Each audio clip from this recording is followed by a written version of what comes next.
Après cela, je répandrai mon esprit sur toute chair. Vos fils et vos filles prophétiseront. Vos vieillards auront des songes et vos jeunes chants de visions. Même sur les serviteurs et sur les servants dans ce jour-là, je répandrai de mon esprit. Amen.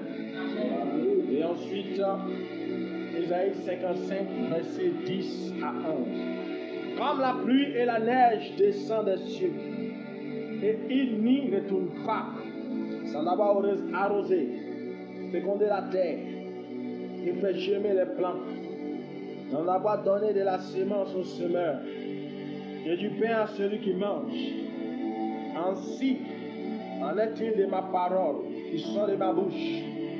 Elle ne retourne point à moi sans effet, sans avoir exécuté ma volonté et accompli mes desseins. Amen. Amen. Dis à ton voisin, le jeûne et la prophétie. Le jeûne et la prophétie. Répète encore, le jeûne et la prophétie. Le jeûne et la prophétie. Amen. Amen. Voici, nous sommes en train de prêcher depuis quelques moments sur la prière, sur les attitudes à avoir pour déclencher l'impact surnaturel. Et actuellement, nous avons déclenché un temps de prière, comme j'ai dit, même le milieu du mois, jusqu'à fin juin. Et puis, j'ai demandé à ce qu'on puisse jeûner chaque samedi jusqu'à ce jour-là. Voilà. Et c'est depuis ce temps, nous sommes en train de parler des choses spirituelles, de comment faire pour déclencher les effets spirituels, les actions spirituelles, les répercussions spirituelles du monde invisible dans nos vies. Aujourd'hui encore, je vais parler du jeûne et de la prophétie. D'abord, le jeûne, comme vous le savez, enseigné beaucoup de fois depuis beaucoup d'années. Le jeûne, c'est lorsque nous décidons de vaquer à la prière en refusant de manière volontaire de manger du foutou, du placali, du riz. Et lorsque nous décidons de nous mettre à part pour chercher Dieu pendant une période par rapport à un objectif à atteindre. Donc c'est ça, jeûner. Jeûner, c'est se priver de nourriture et ensuite prier. Et lorsque tu dis que tu jeûnes, tu dois t'assurer de prier et de passer du temps dans la présence de Dieu. Mais si tu jeûnes que tu n'as pas le temps de prier, tu n'es pas en train de prier, comme j'ai l'habitude de répéter, tu es en train de faire de la grève de faim. Parce qu'il y a plusieurs types de jeûnes. Il y a des mannequins qui jeûnent pour pouvoir devenir minces, pour pouvoir faire des défilés de mode. Il y a des gens qui jeûnent juste parce que souvent le médecin demande à ce que la personne puisse jeûner pour perdre un peu de poids. Voilà, il y a beaucoup de sortes de jeûnes. Et puis il y a les jeûnes spirituels qui sont des jeûnes où on décide de ne plus manger pour pouvoir chercher Dieu afin de vivre sa présence, sa puissance et sa gloire. Et j'ai dit le jeûne et la prophétie. Pourquoi? Parce que la prophétie, ce sont des prédictions de Dieu. Ce sont des révélations de Dieu. Ce sont des pensées que Dieu émet, des souhaits que Dieu émet. C'est une volonté de Dieu révélée à l'homme concernant quelque chose que Dieu veut faire. Dans le texte qu'on a lu, la Bible dit que lorsque Dieu relâche sa parole se comporte comme la pluie et comme la neige. Et sa parole ne se retourne jamais à lui sans que sa parole ait accompli ce pourquoi Dieu l'a libéré. Alléluia. Donc, c'est ça aussi la prophétie. Quand Dieu te donne une prophétie, l'objectif de la prophétie, ce n'est pas que la prophétie soit désactivée ou que la prophétie soit juste donnée pour faire du bien à quelqu'un, ou soit la prophétie soit donnée juste pour que ton âme se sente content ou dit que Dieu te connaît. Non. Quand la prophétie t'est donnée, Dieu a un objectif face à cette prophétie. Il veut qu'elle puisse s'accomplir dans ta vie. Et il y a deux types de prophéties. Il y a les prophéties qui annoncent le bonheur et les prophéties qui annoncent le mal. Quand Dieu t'annonce le bien, il souhaite que ce bien arrive. Alléluia. Et quand tu entends aussi des prophéties qui annoncent le malheur, il faut savoir que dans le projet parfait de Dieu, Dieu n'a pas prévu que les prophéties de malheur t'atteignent. Alléluia. Parce que la Bible déclare que Dieu n'a pas prévu pour nous des projets de malheur, mais il a prévu pour nous des projets de paix. Alléluia. Afin que nous ayons de l'espérance et un avenir glorieux. Ça, c'est la volonté parfaite de Dieu. Donc, toutes les autres prophéties qui annoncent la destruction, la catastrophe, la mort, en réalité, ce n'est pas le plan parfait de Dieu. Mais lorsque le malheur doit t'atteindre, tu dois savoir que tout type de révélation que tu entends, c'est Dieu qui te l'annonce, même quand c'est le mal. Souvent, Dieu, qu'est-ce qu'il fait? Il va t'informer d'une pensée démoniaque. Alléluia. Une forme de prophétie pour te dire que le diable a prévu de te détruire, toi lève-toi. Le diable a prévu de détruire ton foyer, toi lève-toi. Le diable a prévu démolir ta destinée, toi lève-toi. Il y a des prophéties comme ça où Dieu annonce le mal, mais souvent c'est ce que le plan du diable a formulé contre toi. Alléluia. Et il t'annonce ça sous forme de prophétie pour que toi tu puisses réagir. Maintenant il y a des prophéties où même Dieu même lui-même il décide de te détruire. Alléluia. Oui, Dieu peut décider dans sa volonté de t'anéantir à cause de tes œuvres sur la terre, à cause de ta méchanceté de cœur, à cause de ton attitude qui ne lui plaît pas, à cause de ton comportement qui est loin de sa volonté, à cause de ta désobéissance. Mais lorsque tu entends même les types de prophéties de destruction venant même de Dieu, je le répète, ce n'est pas dans la volonté parfaite de Dieu. Qu'est-ce qu'il faut faire? C'est alors maintenant qu'il faut chercher à recourir à la prière et au jeûne. Dans ces trois types de prophéties, l'homme doit rechercher Dieu dans le jeûne et dans la prière. Une prophétie qui annonce le bien, tu dois chercher Dieu dans le jeûne. Une prophétie qui annonce le mal venant du diable, tu dois chercher aussi Dieu dans le jeûne. Une prophétie qui annonce aussi le mal venant même de Dieu, tu dois chercher aussi Dieu dans le jeûne. Alléluia. Afin que la volonté parfaite de Dieu s'accomplisse. Vous voyez dans le texte qu'on a lu, Joël 2, il dit après cela, je répandrai de mon esprit sur toute chair, et vos fils et vos filles prophétiseront. Vos vieillards auront des songes et des visions. Vos jeunes gens auront des visions, pardon. Vous voyez, voilà un programme de Dieu établi. Dieu annonce depuis les temps anciens qu'il va prendre son esprit et le répandre sur tous les hommes de la terre. Et surtout sur les hommes qui ont décidé de marcher avec lui. Cette prophétie concerne tous les hommes de la terre, mais elle concerne un type de personnes qui vivent sur la terre. Ce sont des personnes qui ont décidé de vivre avec Christ. Et il dit, vos jeunes gens et vos jeunes filles auront des visions et ils prophétiseront. Vous voyez, Dieu a répandu son esprit de cette manière dans le passé. Moïse, en son temps, a été appelé par Dieu, et pendant que Moïse vit sa vie de prophète, et un moment arrive, il commence à être débordé dans son ministère, il est fatigué par beaucoup de choses, s'occuper du peuple, prophétiser sur le peuple. La Bible déclare que souvent le peuple était assis devant lui du matin au soir. Il devait prophétiser, dire des choses chacun d'eux. C'était fatigant. Et un jour, Dieu a décidé de prendre l'esprit prophétique qui était sur Moïse pour répandre ça sur le peuple. Et c'est comme ça que Moïse est rentré dans la tente d'assignation devant l'Éternel et Dieu a décidé de déverser ça sur les 70 anciens. Et c'est comme ça, lorsque l'esprit de Moïse a été pris et répandu sur les 70, la Bible dit qu'ils ont commencé à prophétiser dans le camp. Et Josué est venu et il a dit, Seigneur, mon Seigneur, mais les gens sont en train de prophétiser. Et Josué était un peu jaloux de ce que les gens commençaient à prophétiser comme Moïse. Et Moïse dit, non, ne sois pas jaloux pour moi, mon fils. Moi-même, je souhaite que tout le peuple de Dieu même soit rempli de l'esprit de l'Éternel. Pourquoi moi je sois déchargé? Parce que c'est fatigant. Comme ça, chacun pourra entendre Dieu quand Dieu parle. Alléluia. Donc Dieu a répandu son esprit sur 70 personnes. Et ce jour-là, Dieu aussi, depuis ce temps, a annoncé par Joël qu'il allait répandre son esprit maintenant sur toute chair. Donc c'était une volonté parfaite de Dieu, répandre son esprit sur toute chair. Parce que dans l'ancienne alliance, les gens ne prophétisaient pas. Il n'y avait que le prophète qui prophétisait. Et il y avait le sacrificateur qui avait l'esprit de Dieu et le roi. C'est les trois types de personnes qui avaient l'esprit. Et c'est eux qui pouvaient entendre Dieu aussi facilement. C'est pourquoi vous pouvez voir David. David était à la fois un chantre, un prophète et un roi. Il avait l'esprit de Dieu en lui. Amen. C'était un roi. Mais tout le peuple de Dieu que vous voyez là était composé des femmes et des hommes qui n'avaient pas l'esprit. Donc ce qui faisait que eux, la manière de vivre avec Dieu était difficile. Parce que quelqu'un qui n'a pas l'esprit de Dieu en lui, comment Qu'est-ce qui peut laisser Dieu le conduire? Dieu a regardé cette manière de faire et il a trouvé que vers les derniers temps, il faut qu'il répande son esprit sur toute chair, afin que les gens soient facilement conduits par l'esprit, afin que les gens puissent entendre facilement sa voix. Alléluia. Et c'est cette promesse que Dieu a accomplie avec Pierre et les autres.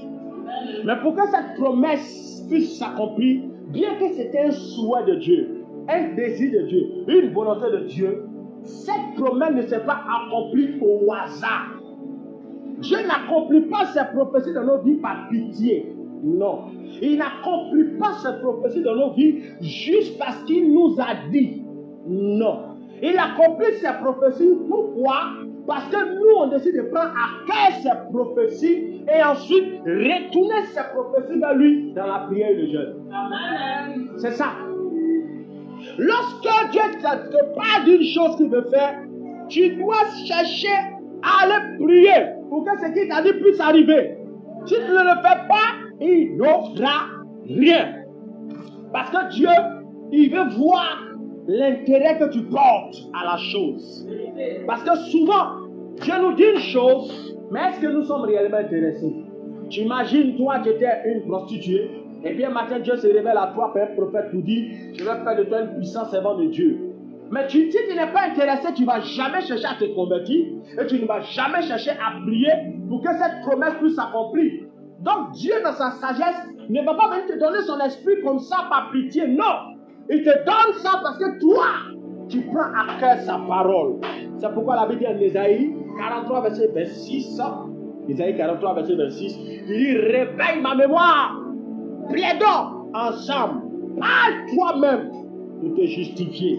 Donc, Dieu veut que tu réveilles sa mémoire face à une promesse. Il veut que tu réveilles sa mémoire face à une prophétie. Et il veut que tu réveilles sa mémoire face à une révélation qu'il t'a donnée. Et tu réveilles sa mémoire comment? En entrant dans le jeûne et dans la prière pour lui dire ce qu'il a dit.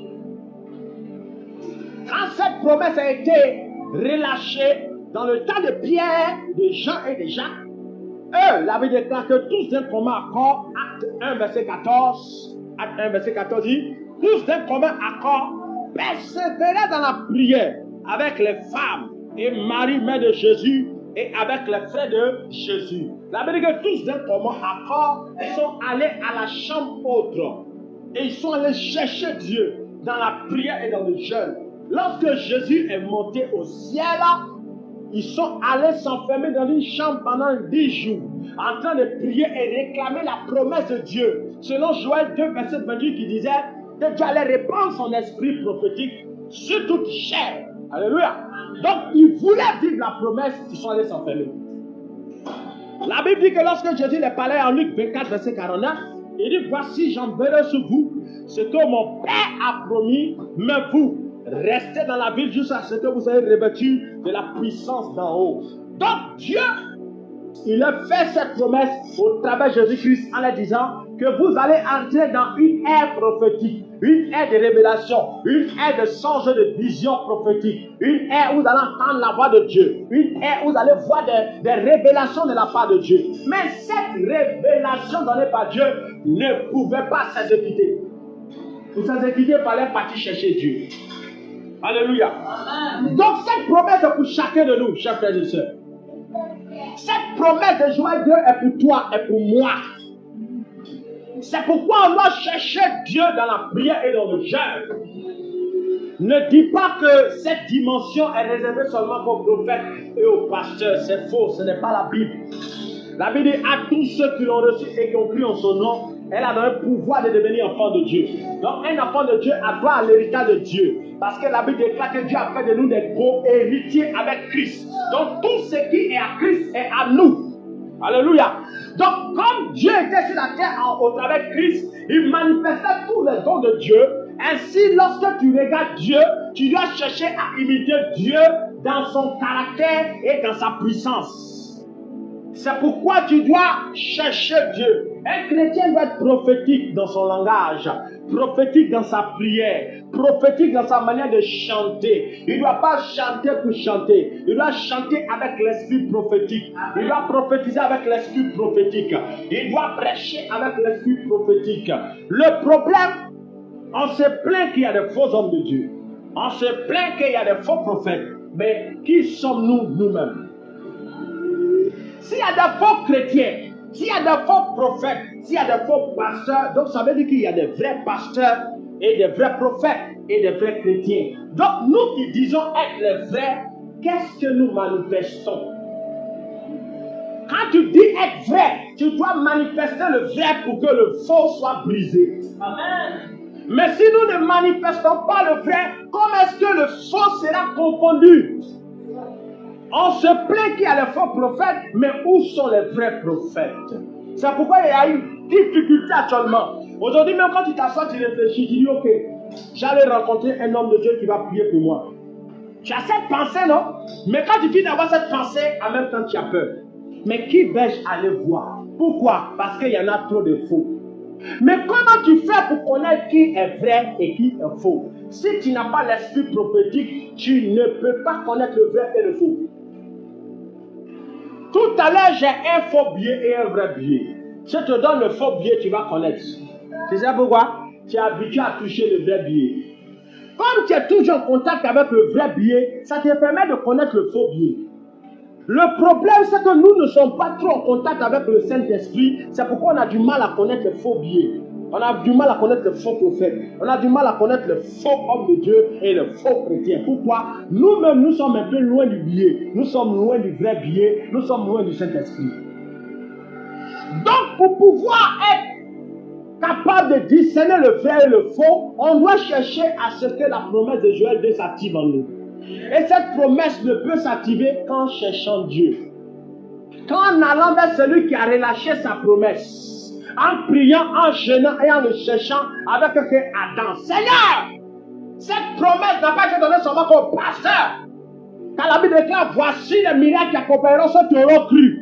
La Bible n'a pas dit voici les pasteurs. Il n'a pas dit voici les prophètes. Il dit voici les miracles qui accompagnent ceux qui ont cru. Donc c'est quand tu crois que les miracles, les prophéties, les révélations sont ton partage. Donc je dois vivre ça aussi. Père, donne-moi l'esprit prophétique, la dimension des sons, de vision et la puissance de Dieu pour pouvoir démasquer les faux hommes de Dieu, pour pouvoir manifester la puissance de guérison des miracles, pour pouvoir parler en ton nom avec la vérité de ton esprit. C'est ce que tu dois aller faire. Tu dois prier pour que cela s'active en toi. Réveiller ma mémoire. Si toi tu ne pries pas pour ça, que tu penses que cette capacité est réservée à une type de personne, tu ne vas jamais vivre ça. Dieu ne te donne pas ses grâces par pitié. Il te donne ses grâces parce que tu comprends.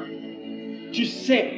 C'est pourquoi Dieu, avant de faire toujours des miracles, qu'est-ce qu'il fait? L'enseigne. Avant que Jésus ne puisse dire à Pierre, va en eau profonde, il a prêché d'abord. Quand il a fini de prêcher, alors la foi a été trouvée en Pierre et Jésus lui a dit, va en eau profonde. Donc avant un miracle, Dieu d'abord doit t'enseigner. C'est pourquoi il met devant toi un pasteur qui te prêche la Bible, parce que le pasteur a compris la Bible. Donc avant que tu ne puisses aller dire à Dieu, donne-moi le don de Dieu, s'il ne t'enseigne pas, tu ne peux pas comprendre pourquoi tu pries. C'est pourquoi je t'enseigne pour que tu puisses aller réclamer, parce que ça c'est ton droit. Tu dois aller réclamer la promesse de Joël 2. Tu dois aller prier pour que les dons de Dieu s'activent en toi. Tu dois aller prier pour que la puissance de Dieu soit ton partage. Un chrétien qui n'a pas les dons, un chrétien qui n'a pas la puissance, est un chrétien vide, est un chrétien faible, est un chrétien qui va vaciller. Tu vas vaciller, mon frère. Parce que souvent, tu dois devenir le propre prophète de ta vie. Souvent, tu cherches une révélation, mais la révélation ne viendra pas d'un homme de Dieu, ça viendra de toi-même.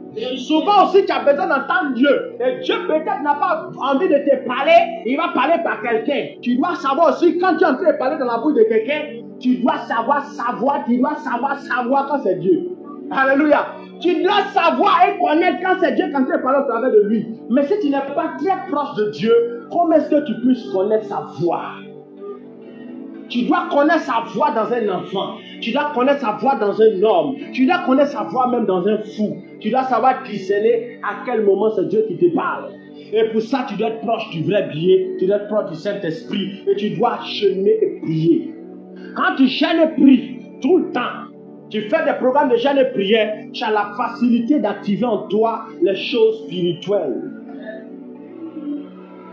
Pierre, Jean et Jacques ne pouvaient pas vivre le réveil de Dieu sans ce jeûne, sans ces 10 jours dans la présence de Dieu. Vous savez, ils ont fait 10 jours. Pourquoi? Ils ont fait les 10 jours parce que eux, ils avaient une soif de Dieu. La vitesse d'exécution de ta prière dépend souvent de la rage que tu as devant Dieu, de l'envie de vivre la chose. Un jour, Jésus donne une parabole. Qu'est-ce qu'il fait? Il dit, lorsque tu pries, comporte-toi comme cet homme. Un homme quitte un voyage et vient voir son ami. Arrivé là, son ami n'a pas du pain pour lui donner, pour le nourrir. Il n'a pas du pain pour donner à celui qui vient d'arriver du voyage. Et qu'est-ce qu'il fait cet homme? Il se lève, il va frapper aussi la porte de son ami. Il sait que son ami a des pains. Et quand il va, il frappe la porte de son ami ne se lève pas. Quand il continue d'insister, son ami dit, ah, il faut repasser demain, je vais te donner les pains là. Actuellement, il fait nuit, moi et puis ma femme, mes enfants, on dort. Laisse-nous dormir, demain matin, reviens, je vais te donner. Et la Bible dit, le monsieur n'a pas écouté ce que son ami a dit. Qu'est-ce qu'il a fait? Il a commencé à frapper la porte encore. Il a frappé. Et comme il était dérangé du fait que le gars frappait trop, il est sorti, il est venu donner le pain. Tiens, pain là, laisse-moi en paix. Et Jésus répond pour dire, il n'est pas sorti parce que c'est son ami. Il est sorti parce que le monsieur le dérangeait trop. C'est tout. Les promesses de Dieu pour les activer en nous. Souvent, Dieu se comporte comme cet ami. Je te bénirai, je t'élèverai, je te donnerai les dons spirituels. Tu prophétiseras, tu manifesteras la puissance, tu seras élevé. Dieu a parlé. C'est se comporter comme le monsieur qui dit, viens demain. Alléluia. Viens demain te donner le pain. C'est pas ça la prophétie. La prophétie parle toujours au futur. Et le monsieur dit non, je ne veux pas demain, j'ai besoin de ça maintenant. Et il tape la porte, le monsieur sort. Et c'est comme ça en Dieu. Souvent Dieu te parle au futur. Ce n'est pas qu'il n'a pas la chose pour te donner, mais c'est à toi d'avoir une rage pour pouvoir prendre la chose maintenant. Dieu te parle au futur et toi tu veux la chose maintenant et tu continues à attendre. Demain tu reviendras et te diras reviens demain. Jusqu'à ce que tu comprennes que tu dois l'embrouiller, le déranger. Jésus dit quand vous priez là, priez comme cet homme-là. Déranger, frapper, casser, jusqu'à ce que le Père soit capable de venir vous donner. Parce qu'il est assis sur son trône, il te regarde. Est-ce que tu veux vraiment la chose? Vous voyez, ils ont fait 10 jours, prière sur prière. La Bible dit qu'ils étaient assis. Quand la puissance va tomber, ils étaient assis. Vous dites quoi? Ils priaient assis, ils priaient debout, ils priaient couchés, ils priaient mais ils priaient. Ils ne s'arrêtaient pas. Pourquoi? Ils voulaient vivre la promesse de Joël 2. Ils priaient. Donne-nous la promesse. Donne-nous le baptême de l'esprit. Ouvre-nous de ton esprit. Impacte-nous, Seigneur. La Bible priait d'un commun accord. Et à force de persévérer, tous ceux qui étaient dans la chambre ont reçu quelque chose de la part de Dieu. Amen. Donc, face à la parole que nous avons relâchée, face au décret que nous avons mis, on dit on va prier d'ici 6 mois. Alléluia. Chacun va recevoir en fonction de comment il prie. Si tu fais des prières bizarres, tu vas recevoir des choses bizarres. Si tu fais des prières de faible, tu vas rien vivre. Si tu pries comme un enragé, tu vas vivre une puissance enragée. Je me souviens quand je cherchais le baptême dans le Saint-Esprit, mes amis. On m'a dit que pour avoir le baptême dans le Saint-Esprit, il fallait beaucoup prier. Il fallait chercher Dieu. Et qu'est-ce que j'ai fait? J'ai essayé de chercher Dieu pendant la nuit. Et j'ai essayé de prier de minuit à 4 heures du matin. Et j'avais décrété, dit tant que je n'entends pas Allah Akbarou, moi je ne m'arrête pas de prier. Donc souvent il y a le premier Allah Akbarou à 4 heures. Et puis il y a le deuxième Allah Akbarou à 5 heures. Alléluia. Donc je prie comme ça, souvent je m'en vais jusqu'au deuxième Allah Akbarou. Et je voulais que Dieu m'impacte. Et quand je priais comme ça, vous savez ce que je disais à Dieu? Je dis Seigneur, c'est que tu as décidé de me donner dans le baptême du Saint-Esprit là. Je ne veux pas ça, hein. Donne-moi 2. Donc, c'est que tu as prévu de me donner, donne-moi le double. Le jour où tu vas venir m'impacter là, hey, Seigneur, c'est le double, je vais demander. Je ne veux pas 1, je veux 2. Et c'était ma soif, je priais comme ça. Alléluia. Et comme il y avait la rage, je dis ok, tant que Dieu ne me baptise pas dans le feu de sa puissance, je n'arrête pas de prier. Qu'est-ce qui s'est passé?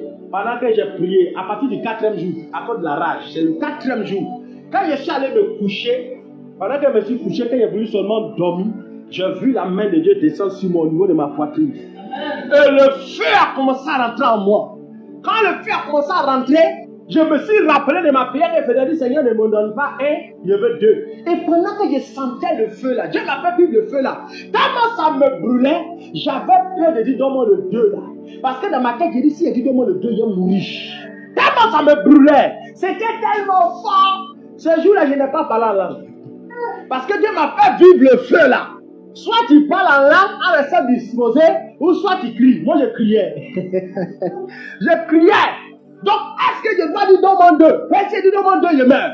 C'était ça ma pensée. Donc, j'imagine, oh, si je pouvais dire Dieu ce jour-là, il a actuellement été d'un fire terrible.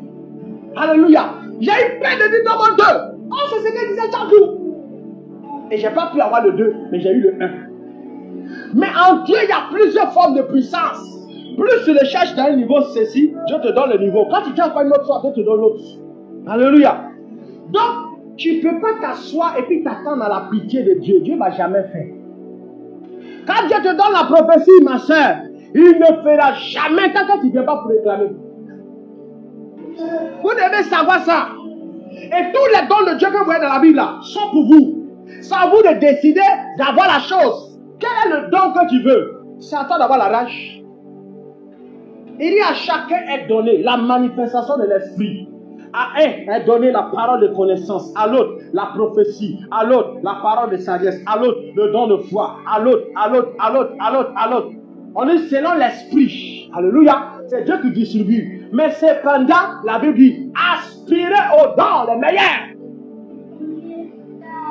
Si tu n'aspires pas, tu n'as pas la soif, tu n'as pas la rage, ça ne va pas se manifester. Seigneur, pitié.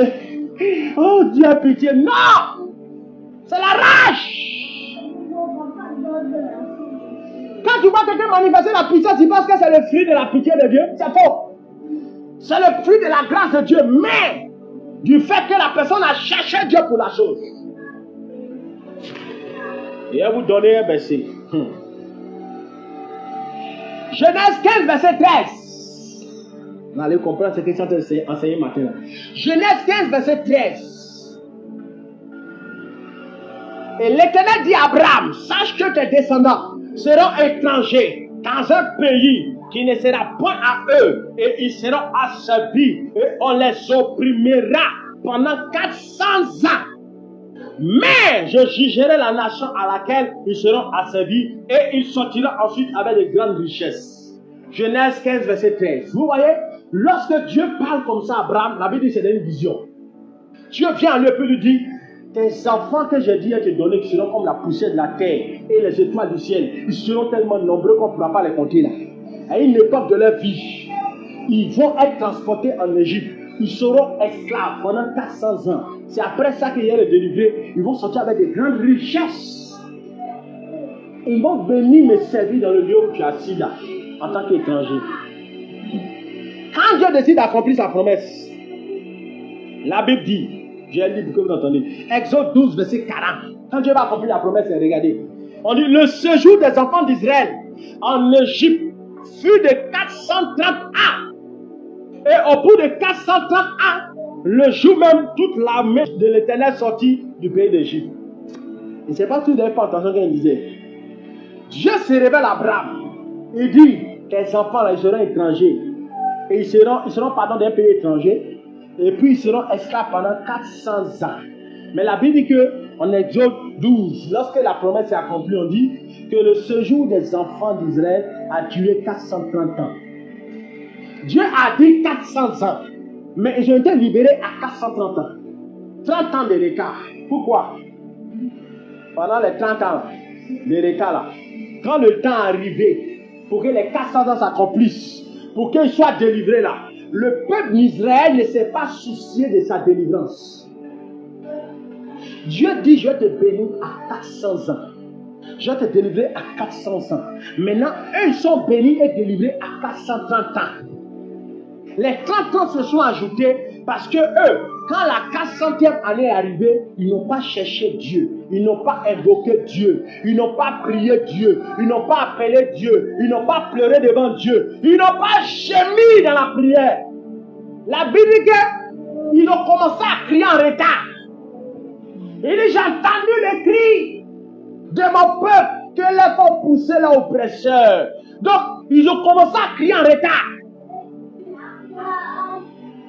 Ils ont commencé à pleurer en retard. Ils ont commencé à gémir en retard. Ils ont commencé à prier en retard. C'est pourquoi 30 ans s'est ajouté. Et le jour où Moïse avait pour les libérer, Moïse a quel âge? 80 ans. Donc ça veut dire que c'est quand Moïse avait 50 ans, Moïse devait se déployer pour aller vers l'Égypte. Puisqu'ils n'ont pas prié, le Messie qui était Moïse n'a pas pu vivre la vision de Dieu, n'a pas pu vivre l'apparition de Dieu, n'a pas pu rencontrer Dieu tôt. C'est tout. Dieu te donne la prophétie, oui. Il te dit dans 3 ans tu vas vivre la chose, je t'assure. Il ne faut pas commencer à prier, il ne faut pas commencer à gêner. 3 ans va arriver, ça a raté. Dans 10 ans, je te lèverai. Dans 4 ans, je te lèverai. Dans 5 ans, je te lèverai. Ne commence pas à travailler la prophétie. Il faut t'asseoir là. Dieu m'a promis. Ils vont me sentir bientôt. 5 ans bientôt, je serai très dangereux. Ça va rater. Quand tu entends de telles prophéties, tu dois savoir que pour que ça s'accomplisse, la Bible dit, ma parole ne retourne pas à elle sans avoir accompli ce pour qu'elle est sortie. Mais toi, tu dois ramener la parole vers Dieu.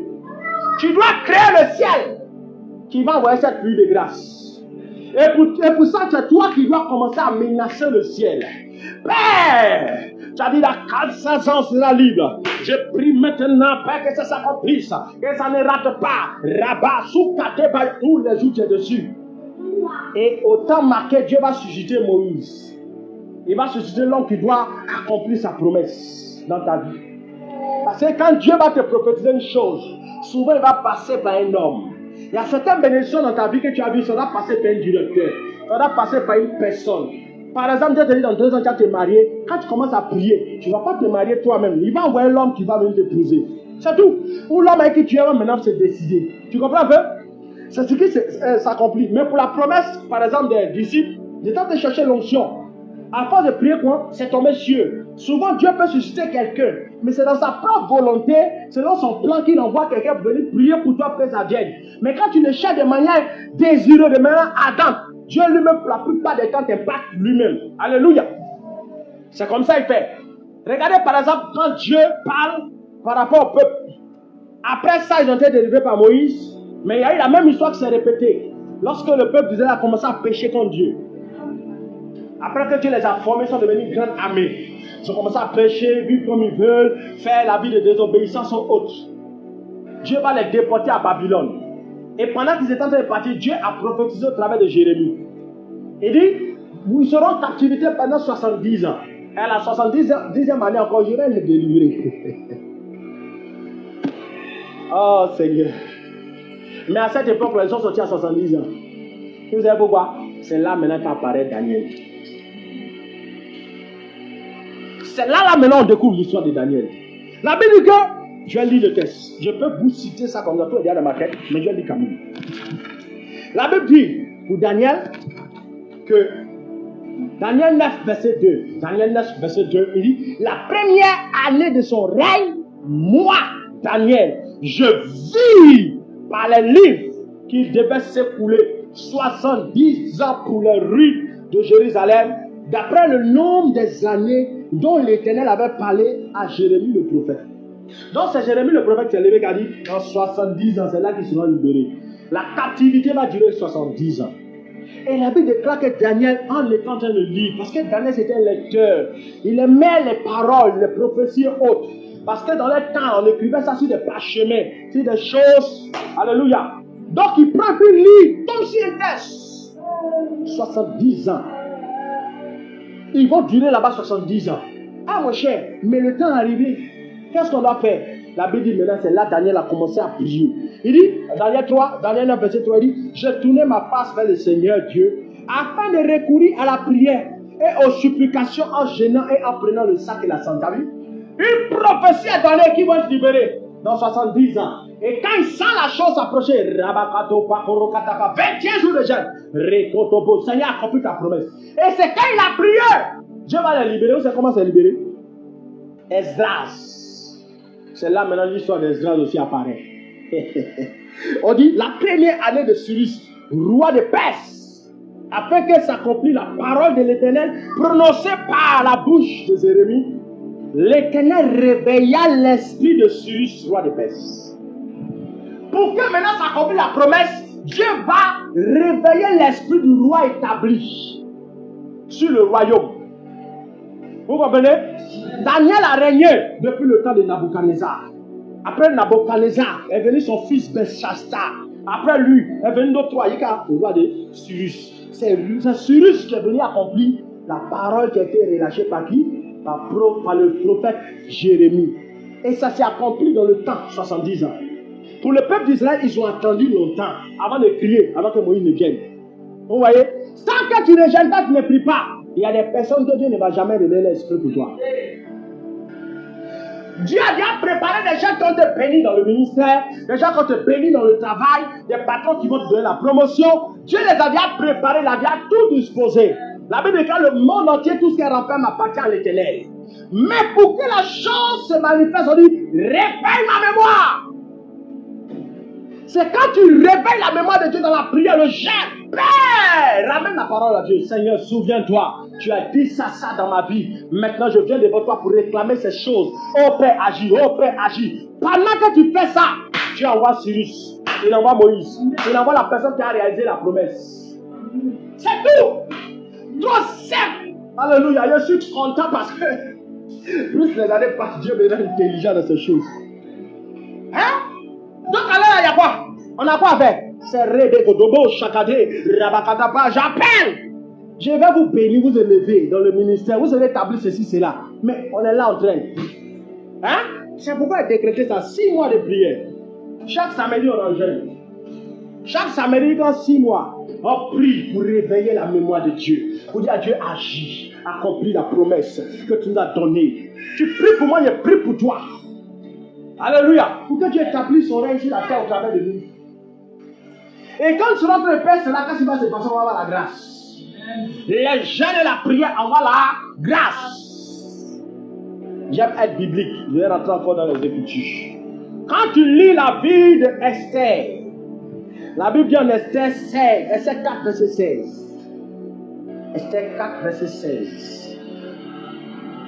La Bible dit, Esther prend la parole en disant à Mardochée, parce qu'un décret avait été relâché contre que tout le peuple juif allait être détruit. En Esther 4, verset 16, tout le peuple va être détruit et par Aman. Donc qu'est-ce qu'elle fait? Elle va rencontrer son oncle Mardochée. Et pourquoi elle va rencontrer son oncle Mardochée? La Bible déclare que le peuple gênait déjà et Mardochée aussi gênait. Il était habillé en un homme humilié. Il a versé la censure. Vous savez, les gens de l'Ancien Testament, quand ils gênaient là, ils avaient une manière de gêner de manière bizarre. Quand tu le vois, c'est que la gêne, tu ne peux pas t'approcher. Il prend sang de fourneau, les verse sur lui. Il prend ça, déchire, met sur lui comme un zinzin. Alléluia. Il a assis dans la rue comme un fou. Oh Seigneur! Et il crie, Mardochée crie, Père, pitié de nous! Alléluia! Seigneur, pitié! C'est là qu'on fait gêner. Et est-ce qu'elle sortit? Elle ne comprend pas. On lui donne l'information, mais il y a ton oncle qui est couché devant la porte là-bas. Très sale. Elle envoie les gens pour dire, donnez-lui des habits, il va porter. Il lui dit, je ne peux pas porter habits là. Vous laissez tomber.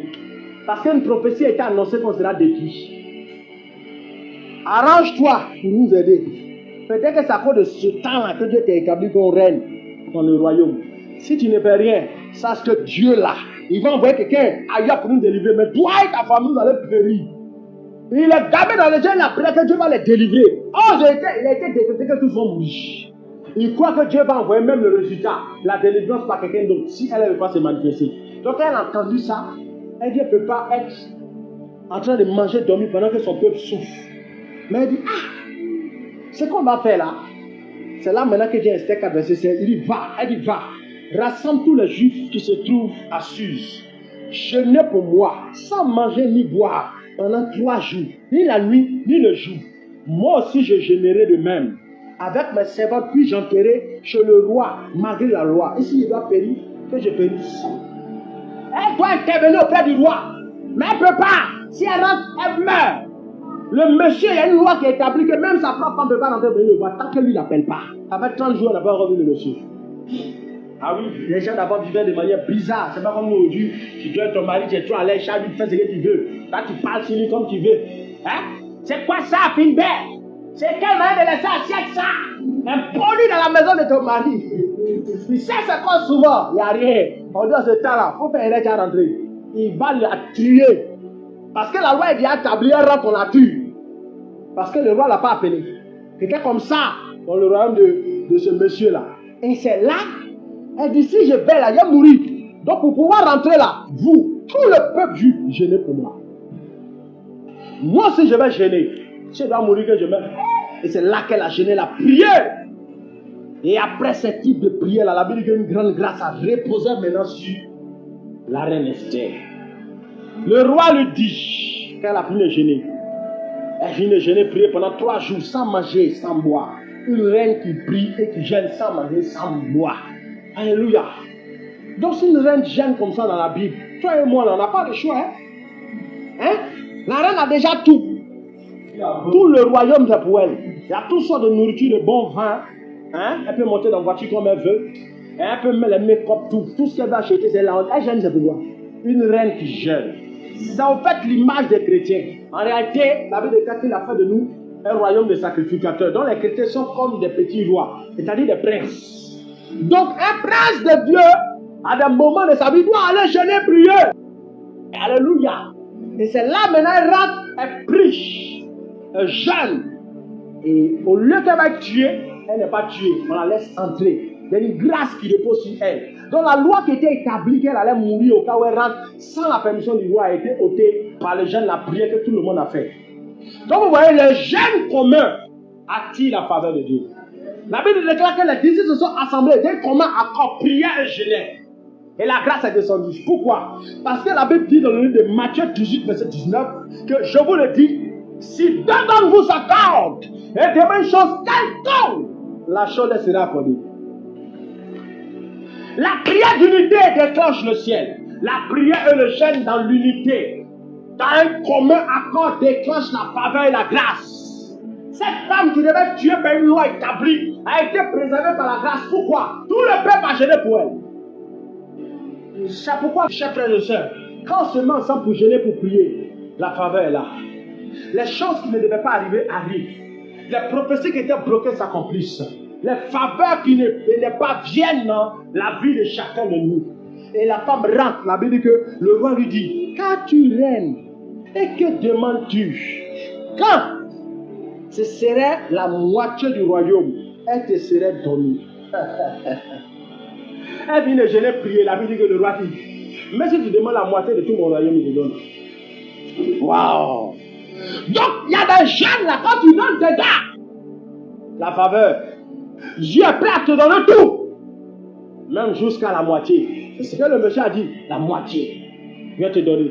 Donc, les choses que nous n'arrivons pas à faire là, c'est ce qui fait qu'il y a des choses aussi qu'on n'arrive pas à vivre. Les jeûnes qu'on n'arrive pas à faire, c'est ce qui fait aussi qu'il y a des faveurs qui ne viennent pas. Les prières qu'on n'arrive pas à faire, c'est pourquoi aussi il y a des faveurs qui ne viennent pas. Je vais te donner même la moitié du royaume. Donc il y a des choses quand on jeûne et on prie, Dieu ne nous refuse pas. Et il a disposé le cœur de qui encore du roi. Donc les jeûnes et les prières disposent le cœur. Ça dispose le cœur des hommes en notre faveur. Vous, tout ce que vous avez à faire, c'est de jeûner, de prier. Pour que Dieu vous demande. Dieu va susciter la personne. Il va envoyer Cyrus, il va envoyer le roi de Perse. Il va se déclencher des femmes et des hommes qui vont réaliser ce qui est dans nos vies. Alléluia. C'est pourquoi je dis, quand tu n'as plus personne dans la vie, il y a une seule chose que tu ne dois pas faire. Tu ne dois pas t'abandonner toi-même. Tu dois chercher Dieu de tout ton cœur.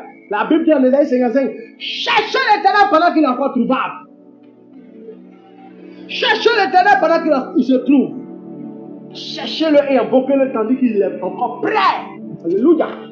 On doit l'invoquer, on doit le chercher pour que les choses de Dieu s'accomplissent en nous. Vous voyez son Jean? Un, elle voulait la faveur. Deux, elle voulait annuler quelque chose. La chose qu'elle cherchait à annuler, c'était quoi? Aman devait tous les tuer.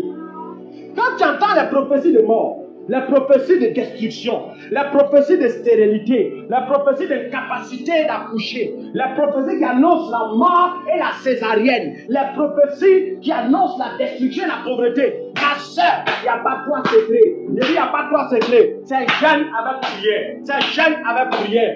Gardez ça dans votre mémoire. C'est jeûne et prière. C'est pourquoi le temps où ils ont dit, oh, ta femme va mourir dans l'accouchement. Moi, je m'en fous des prophéties comme ça. Même mon père spirituel m'avait révélé ça à l'époque. Il dit, mon fils, il faut prier de voir la mort de ta femme pendant l'accouchement. Maman a fait une femme qui est prière. Elle est invitée un jour à l'église. Elle dit, prie. Je vois la mort de ta femme. À l'église, des frères qui ont prié, qui étaient des sorciers. Eux aussi, ils sont venus dire, ah oui, c'était des sorciers. Ils ont prophétisé aussi pour dire, je vois la mort de ta femme.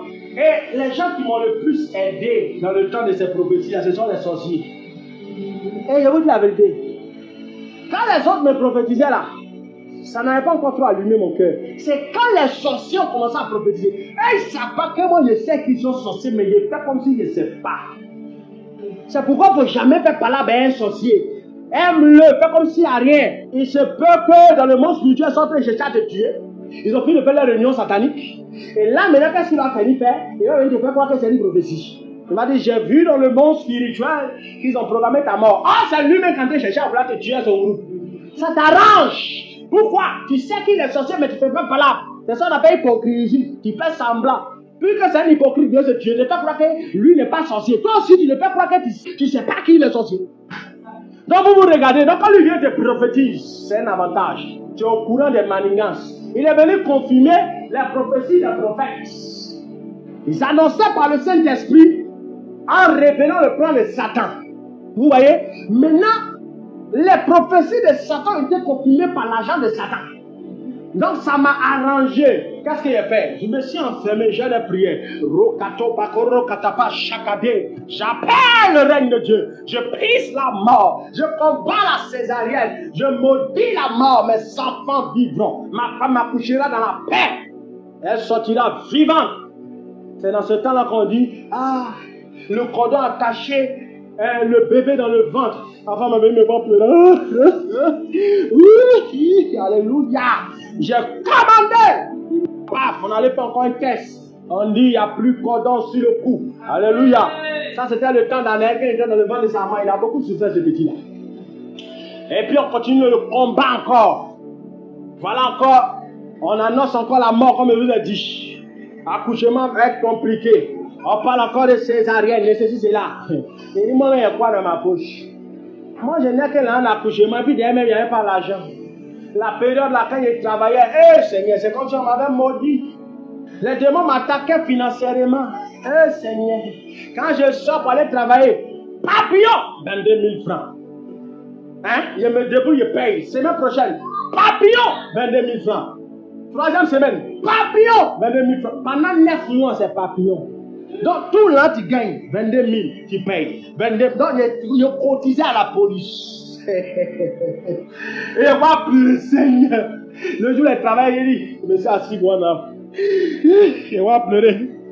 Seigneur, regarde comment il s'est attaqué. Et puis, il m'a regardé 5 francs pour pas accoucher, moi. Et puis, il y a un gars qui m'a donné papillon encore, 22 000. Et puis, je dois aller payer là, dans ma main, 22 000. Et puis, il y a un policier qui m'arrête encore. Il dit, les jours sont passés. Il dit, non, c'est pas passé. On m'a donné le papillon samedi. Aujourd'hui, à lundi, c'est combien de jours? Dimanche, lundi, ça fait pas 2 jours. De samedi à lundi, ça fait 1 jour. De dimanche à lundi, ça fait 2 jours. Il dit, ça fait 3 jours. J'ai dit, ça fait pas 3 jours, ça fait 2 jours. Il dit, non. Il dit, ok.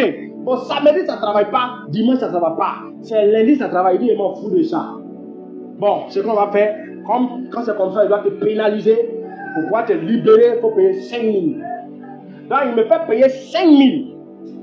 J'ai fini de payer les 5 000. Il me dit, non, tu peux partir, tu peux travailler avec, il n'y a pas de souci. Mais pourquoi tu me prends les 5 000 alors? Si tu me dis que je peux travailler encore avec. Et je m'en vais encore à la police pour aller payer les 22 000. Elle explique le problème. On me dit, non, le policier est mauvais. Sinon, normalement, on ne doit pas m'arrêter pour ça. Et je paye encore 22 000. C'est combien? 27 000. J'ai souffert. Je n'ai jamais souffert dans ma vie comme moi. Le temps d'Anaël, là, c'était la douleur. Pourquoi? Le diable programmait quelque chose. Bon, qui n'arrive pas à garder 100 francs pour faire accouchement. Et puis on parle encore dans les prophéties de césarienne. Moi, je suis mort. Il me laisse quoi? C'est la prière. Si je ne prie pas que césarienne vienne, je suis foutu. Alors, Rémé Kotopo, Chakade, Toisé, Rabakadaba, Gêne, Rokadeba, prier. Il a dit, ça va, faut pas me demander, matin, Rabat, le soir, Rekedebe, au volant, Rekato. Il a dit, partout, je prie. Ma femme m'appelle, mon ventre me fait mal. Oh, c'est bizarre, il n'arrive plus à marcher. C'est quelle grossesse on a accouché, on ne peut plus marcher. Je me retourne, je vais la trouver à la maison. Je commande, père, si c'est l'accouchement. Je ne connais pas l'accouchement, toi-même tu sais. Si c'est ça qui est là, je commande que le bébé vient. Si ce n'est pas ça, que ça s'arrête, ça s'arrête. Donc là encore, tu ne peux pas travailler. Tu dois travailler pour chercher l'argent. On t'appelle pour venir prier pour chasser des démons d'attaque. Eh Seigneur. Il dit ok, bon ça suffit, il en est marre. Il dit ok, 2 jours là, je vais aller chercher l'argent. J'ai cherché 30 000 rapidement. Il a appelé un de mes vieux mecs à l'église. Il dit ma femme est oui, pardon, donne-moi 40 000. Elle dit pourquoi? Ma femme m'a couché, il est pas pour gérer tous les trucs. Elle m'a donné 40 000. Si rentré dans la maison, ce jour-là, au lieu d'être dimanche, et mon père spirituel m'a fait prêcher à l'époque. J'ai prêché un message violent. Et quand tout l'église est debout, tu vois un peu? Donc dans cette atmosphère-là, il rentre chez moi à la maison. Il dit à ma femme, c'est là maintenant, il dit, quand veux-tu accoucher? Elle a l'onction il y a 6 mois, il a trop prêché, la puissance il y a 6 mois, et j'ai trop gêné prier, il y en avait marre. Il dit, ma petite, dis-moi quand tu accouches. Il dit, moi, même si tu as accouché, tout ce qui s'est passé, il dit, bon, 3 jours, c'est bon. J'ai commandé, on a gagné. Et dans la rage. C'est là le 13 jours, on est parti, ma soeur. Accouchement doit avoir le. S'il n'y a pas eu de 6 mois. C'est derrière qui est caché derrière là. Ça ne m'arrange pas. Il y a les là-haut. Donc, ici, il y a 30 000 que moi j'ai eu, plus 40 000 crédits, ça fait 70 000. Donc, bébé doit sortir. Donc, moi, mais comment bébé sort? Sort! Bébé est sorti sans effort. Ma femme dit, je ne connais pas ce qu'on appelle pousser. Elle est sortie brou. Il n'a pas le choix, il doit sortir brou. Mais s'il ne sort pas là, il est si mort. Donc, quand il a fini de faire tous les dépenses de l'hôpital, de médicaments, tous les 70 000 sont finis. Donc, c'est un nouveau départ. Et puis, il y a par exemple un dernier policier. Quand la fille n'a couché, sorti de me chercher peu d'argent pour manger. Le dernier policier qui m'a rencontré, quand il m'a taxé encore 22 000. Il dit, Ori là, 5 francs, tu n'as pas à avoir. Ben, je suis piqué, moro. Regarde, ma femme vient d'accoucher, elle les a où? J'ai 1500 pour toi, il faut prendre. Si tu ne veux pas, il faut laisser. Tu ne me crois pas que ma femme a accouché? Voilà ma bague, il n'y a plus rien. Je souffre, laissez-moi. Ben, il dit, petit, il faut partir. C'est là que mes malheurs se sont arrêtés après accouchement. Alléluia. J'ai souffert. Pourquoi? C'était une prophétie qui annonçait la destruction. Soit tu laisses la prophétie s'accomplir, soit tu combats. C'est tout. Et c'est ce qu'elle a fait. Soit elle meurt parce qu'elle rentre chez le roi, soit la délivrance vient. Soit la prophétie qui a été annoncée par les sorciers et par Dieu s'accomplit, soit tu détruis cette prophétie maléfique. Et il n'y a pas 3 moyens, mes amis. C'est jeûne, c'est prière, ardent et enragé. C'est tout. Tu ne fais pas ça, ça ne va pas s'accomplir. Que ce soit une bonne prophétie comme une mauvaise prophétie. La bonne ne s'accomplira pas et la force va s'accomplir dans ta vie. Bizarrement, les fausses prophéties s'accomplissent plus vite. Quand on annonce la mort, la destruction, ça arrive plus vite. Mais la bénédiction, il faut regarder, c'est dur. Pourquoi ça vient dans cette dur? Donc, tu ne pries pas. Tu ne vas pas vivre ce que Dieu t'a dit. Donc, mes amis, commencez à regarder vos prophéties. Là. Et puis, les promesses de Dieu. C'est qu'on vous a dit par un prophète et c'est que vous avez entendu dans les rêves. Alléluia. Commencez à prier sérieusement pour ça. Ne laissez pas la parole de Dieu tomber à terre sans s'accomplir. Ne laissez pas les paroles de Dieu être relâchées par Dieu sans que ça ne se manifeste. Non. Commencez réellement à prier. C'est pourquoi la Bible dit en 1 Pierre 5 que l'heure est de vaquer à la prière. L'heure n'est pas à l'amusement. L'heure est de vaquer à la prière. On regarde dans nos vies, il y a des choses qui ne sont pas encore accomplies, puis on continue à dormir. Il y a des choses qu'on n'a pas encore commencé à vivre, et puis on continue à dormir. Hey! C'est quand vous allez vous mettre en colère. Hein? On dit, jeûne et prière a réveillé l'esprit de Cyrus, roi de Perse. Alléluia. C'est le même Cyrus là que Esdras, dans son livre, parle de lui. Vous voyez? Donc, si les hommes, si ton mari, si l'homme de ta vie n'a pas encore apparu, ou bien l'homme de ta vie n'a pas encore épousé, c'est Dieu ou bien c'est toi. C'est ça, hein? S'il y a des choses que tu ne vis pas encore, c'est Dieu ou bien c'est toi. Le problème, sachez-le, n'est jamais au niveau de Dieu. Parce que Dieu veut faire. Mais dans le parcours de l'accomplissement de Dieu, regardez dans le cheminement de Daniel, on dit pendant qu'il prie, le prince de Perse se soulève. Un esprit. Et c'est ce prince de Perse qui ne veut pas que ça s'accomplisse. Comme les sorciers se sont soulevés pour tuer ma femme dans l'accouchement, pendant que Dieu dit, je vais la pas accoucher dans la paix, les sorciers disent, elle va mourir. Comme le roi de Perse aussi se lève, il dit non, l'ange de Dieu ne passera pas pour venir accomplir la promesse. Et qu'est-ce qu'il a fait? Il a continué à persévérer pendant 21 jours. Le jeûne de Daniel, ce n'est pas le jeûne de 21 jours seulement, mais c'est un jeûne qui s'arrêta à 21 jours parce que c'est au 21e jour que l'ange est descendu. Si l'ange n'était pas descendu au 21e jour, il allait quoi? Il allait continuer. Hein? Il allait continuer. Tu as pris 3 jours de jeûne, tu as pris pour le mariage. Dieu n'est pas venu te coin dans l'esprit. Dieu n'est pas venu te dire c'est fait. Dieu n'est pas venu te dire, l'ange n'est pas descendu pour dire à quelle époque tu as te marié, puis toi tu t'arrêtes. Non, quand tu as fini de couper les 3 jours que tu as mangé, tu as eu force. Une semaine encore, tu prends les 3 jours, tu bombardes encore. Tu finis de prendre les 3 jours de jeûne. Quelques jours encore après, 3 jours encore, tu bombardes encore 3 jours. Ah, tu as su quelque chose, hein?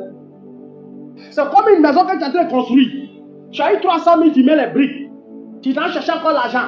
Après, tu as fini d'avoir les 300 000 encore, tu reviens, tu construis encore. C'est comme ça qu'on construit une maison et c'est comme ça aussi on entre souvent dans nos promesses. Soit tu prends la prophétie un coup, d'un long moment de jeûne, ou soit tu prends ça petit à petit, 3 jours. Tu manges, tu reposes 3 jours. Tu manges, tu reposes 3 jours. Parce qu'en réalité, en esprit, tu n'as pas vu le mariage. Moi, j'ai pu me marier à ma femme. Pourquoi? Parce que pendant que je jeûnais priais, premièrement, j'ai fait d'abord mes 53 jours. Quand j'ai fini, quelques temps après, j'ai pris 15 jours de jeûne spécialement pour le mariage. Alléluia. Ça n'a rien à voir avec beaucoup de prières qu'il fait. Et quand je la rencontre, avant que je la rencontre, Dieu m'a parlé. J'ai entendu la parole dans mon oreille gauche. Coupe de générosité. Et puis j'ai vu la vision, moi, ma femme, main dans mes poings, là. Ça veut dire quoi? C'est accompli. Qu'est-ce qu'elle fait? Dans le physique, maintenant, il dispose des choses. Dieu va commencer à disposer les choses. Pourquoi? J'ai vu la chose. Une fois que tu vois la chose venir à toi, ça va s'accomplir. C'est comme par exemple les dons de révélation. Comment souvent ça s'active? Tu as prié. Quand tu as commencé à prophétiser, souvent là, tu as dormi dans ton rêve, tu te vois en train de prophétiser. Tu vois, je vois ici. Et puis tu dis, habit jaune ça là, c'est pour Kofi. Habit rouge qui est placé dans le brouillard là, c'est pour toi. C'est un exemple que je vous donne. Quand tu finis de voir ça en esprit là, dans le monde physique, ça commence à s'accomplir. C'est comme ça. Une chose que tu ne vois pas en esprit, souvent, pour la plupart du temps, ça vient de la part. Souvent, Dieu peut te supprimer dans le physique, mais pour la plupart du temps, prends ça et vois ça en esprit. La Bible dit quand Moïse est monté sur la montagne gênant, 40 jours et 40 nuits, la Bible, Dieu lui a dit, le modèle que tu vois là, en esprit qui est en train de monter là, représente sa même chose sur la terre. Donc c'est ce que tu vois en esprit dans ta prière là, qui vient s'accomplir sur la terre. Mais quand tu pries, tu n'as rien vu. Tu ne pries pas jusqu'à ce que Dieu te parle. Mais comme tu n'as pas bien prié, tu dors, tu t'attends à des visions. Tu reçois des fausses visions. Comment Dieu peut te dire que la seule c'est ta femme, que tu ne la maries pas? Ce n'est pas Dieu qui t'a parlé. Ce n'est pas Dieu. Dieu ne ment pas. Combien de faux rêves il y a eu dans ma vie? Tu ne peux pas compter. Quand le diable sait que tu cherches une chose, il va t'attaquer sur la chose en t'envoyant beaucoup de faux rêves. Beaucoup de faux rêves. Pourquoi? Pour te dérouter. Si toi tu ne pries pas jusqu'à ce que Dieu te parle correctement, tu vas faire un mauvais choix. Tu vas prendre une mauvaise direction. Pourquoi? Tu n'as pas vu par Dieu, mais tu as vu par un serpent. Le diable nous envoie des faux rêves, des fausses visions. C'est pourquoi tu dois prier sérieusement. Tu dois jeûner. Alléluia. La Bible dit que Paul, étant devenu aveugle, s'est enfermé pendant 3 jours. Sans manger, sans boire, comme Esther. Sans manger, sans boire. Et pendant qu'il prie, il voit Ananias, un homme venu lui imposer les mains. Il ne connaissait pas Ananias. Maintenant, Dieu, quand il dispose le cœur d'Ananias en se révélant en lui. Il dit, Ananias, mon serviteur, Il y a un homme qui s'appelle Paul, qui se trouve à la droite, il est dans tel endroit, il est assis dans telle maison, en train de prier. Et pendant qu'il priait, il a vu dans une vision un homme appelé Ananias venir imposer les mains et il a commencé à voir. Donc il voit vision qu'il doit voir à travers un homme. Maintenant Dieu se révèle à la personne, la personne marche, il va venir le voir. Il dit, oh Saul, mon frère, Dieu qui s'est révélé à toi sur la rue de Damas, ils se sont rencontrés où? En esprit. Et il le touche seulement et puis la chose s'accomplit. Souvent Dieu suscite toujours une personne venir faire ce qu'il veut faire. Ou soit il vient lui en esprit, comme l'ange Gabriel pour Daniel pour venir faire. Hein? Donc tu dois prier. Hein? Tu dois chercher Dieu. Et chercher Dieu, on le cherche jusqu'à ce qu'on le trouve. Si tu ne le fais pas, dans le jour tu ne verras pas. Et pour chercher Dieu dans cette manière de chercher là, c'est la rage. C'est la rage. C'est pas les prières où on commence au Dieu, puis après tu dis, oh, je suis fatigué. C'est que prière on fait depuis là, on voit rien. Non, c'est pas prière ça là. C'est une prière de détermination. Alléluia. Tu es dessus, tu pries, tu pries, tu pries, tu pries. Tu n'as pas vu 3 jours de jeûne, tu te reposes. Semaine prochaine, tu prends encore. Tu te reposes. Semaine prochaine, tu prends encore. Pourquoi? Il y a un objectif à atteindre. Quand seulement tu vois la chose dans l'esprit, c'est fini. Alléluia. Que Dieu vous bénisse. Amen. Alléluia. On va prier.